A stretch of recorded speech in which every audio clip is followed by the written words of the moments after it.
This episode is supported by AnalystKit.com.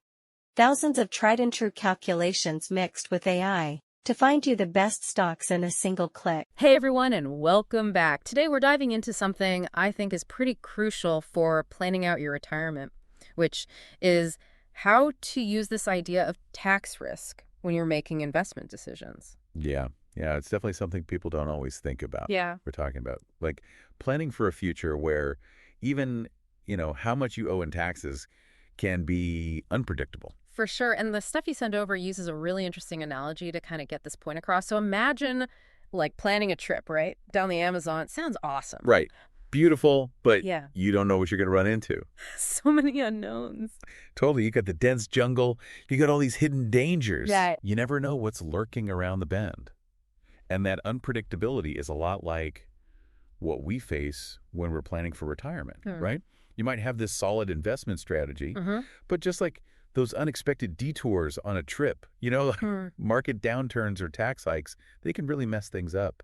Yeah, it's true. And we wouldn't just go down the Amazon without preparing, right? We can't approach retirement planning that way either. Exactly. So how does this material we have today suggest we should think about this? Well, it starts by breaking down a really key concept. Yeah. Understanding all the different types of risks that investors face. Okay, let's unpack that a little. What kinds of risks are we even talking about here? So one of the biggest ones is how much investment returns go up and down. Okay. Volatility, right?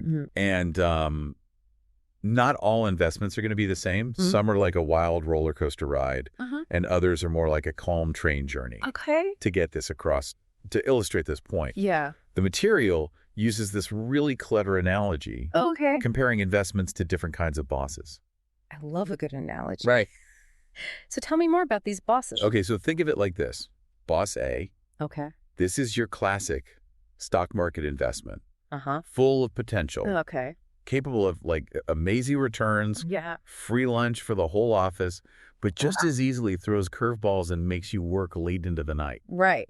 So it's high risk, high reward. Yeah, high risk, high reward sounds a lot like the stock market itself. Exactly. So who's Boss B?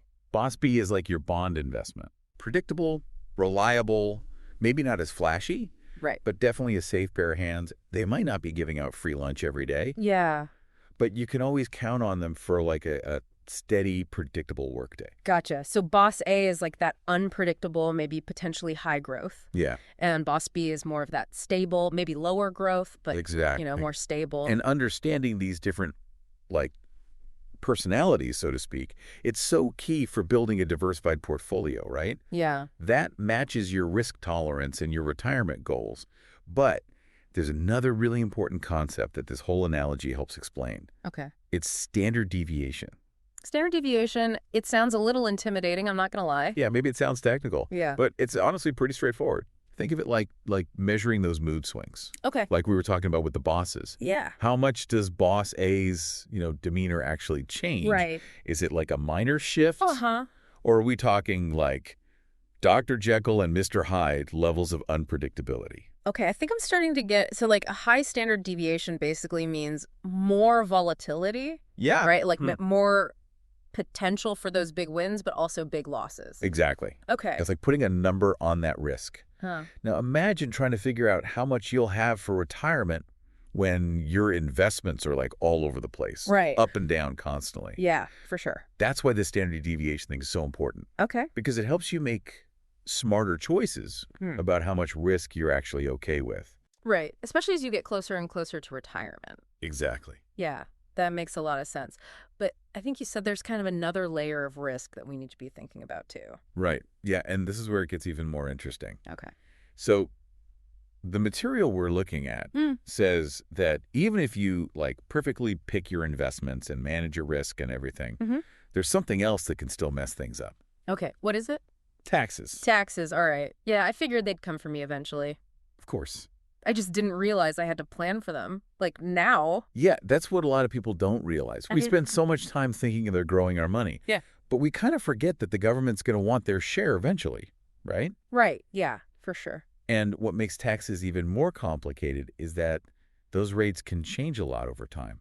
Oh, right. Yeah, that's true. Yeah. Okay, so it's not even just how much money I'm making, it's how much I actually get to keep at the end of the day, No. after taxes. Exactly. Okay, and that's what this tax risk thing really means. That's exactly it. Then, right? Like the uncertainty of what future tax policies will be Right. and how they might impact you when you're retired. Okay. What happens if, like, taxes go way up by the time you retire? Oh, gosh, yeah. I didn't even think about that. Suddenly that comfortable retirement fund doesn't look so great anymore, right? No, not at all. Wow. Okay, this is really making me rethink how I need to be planning. Yeah, that's a whole other level. So how do we deal with this tax risk thing? What does Yeah. this material say we should do? So it suggests you should diversify your taxes when planning for retirement. Hold on, what, diversifying for taxes? Yeah, just like you would diversify like with your investments. Okay. It's all about having a mix of accounts Uh-huh. that have different tax treatments. Okay.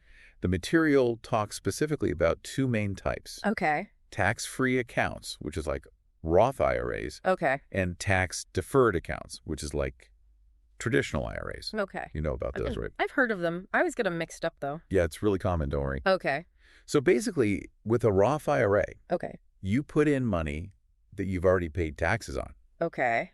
So after-tax money. Exactly. You pay those taxes now. Uh-huh. But then when you take money out in a retirement, you don't owe any more taxes. So it's like I'm saying, okay, whatever the tax rate is right now, I'm locking that in for later, Exactly. even if it goes up in the future. That's the idea. Wow, that's kind of cool. Okay. Right. What about the traditional IRA? So that one's basically the opposite. Okay. You might get a tax deduction now, Okay. which could be a really good thing. Yeah. But you're going to pay taxes on that money when you retire. So you're pushing that tax burden back.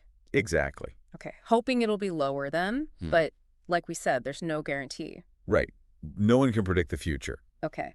And that's exactly why having both types of these accounts is so powerful. Okay, I see what you mean. You're basically protecting yourself from whatever happens. Hedging your bets, right? Exactly. Okay, so if taxes are like super low when I retire, I could take out more money from that traditional IRA, right? Right. Take advantage of that low rate. Yeah, and if they're super high, then I have that Roth where I don't have to worry about it. Exactly. You've got it. It's about having choices, you know, Yeah, for sure. I like that. and staying in control no matter what happens with taxes later on. That makes me feel better already just hearing that. And the best part is that you can change things up as you need to. Okay, You know, we can't predict the future, right. but you can be as prepared as possible. Yeah, I like that a lot. Okay. This is seriously making me rethink how I've been approaching all this retirement planning stuff. Yeah, it definitely makes you think. It really does. And the best part for me is I feel like now that we're talking about this, I can actually like do something about it, you know? Right. That's the whole point. It's not just like, oh, well, I hope for the best with taxes later. Like we're actually taking control. Exactly. And the sooner the better, right?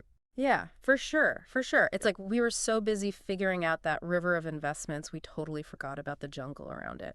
I like that. And that jungle is taxes. That's a good way to put it. But like with the right tools, the right knowledge, Yeah. he can handle it. You get this. Okay, so this deep dive I feel like has been really, really helpful for me. Thank you for explaining everything so clearly. You get it. Before we wrap up, is there anything else that we should keep in mind with this whole tax risk idea? Yeah. So one really interesting thing the material touches on is that we've been talking about like the U.S. tax system, right? Right? Yeah, of course. But other countries do things totally differently when it comes to retirement and taxes. Oh, that's true. So it might be worth looking at how those other countries do. Well, that's interesting. See if we can learn anything. Yeah, like compare notes. Exactly. That's what they're doing. You never know what you might find. That's a great point. That's definitely going on my list of things to check out. Okay, so it sounds like the main takeaway here is just be prepared, be flexible, and don't be afraid to adjust your plan along the way. Exactly. You said it better than I could. Awesome. Well, this has been super helpful. Thank you again for walking us through all of this today. Anytime, glad I could help. And to everyone listening, thanks for joining us for this deep dive on taxes and retirement planning. We'll see you next time.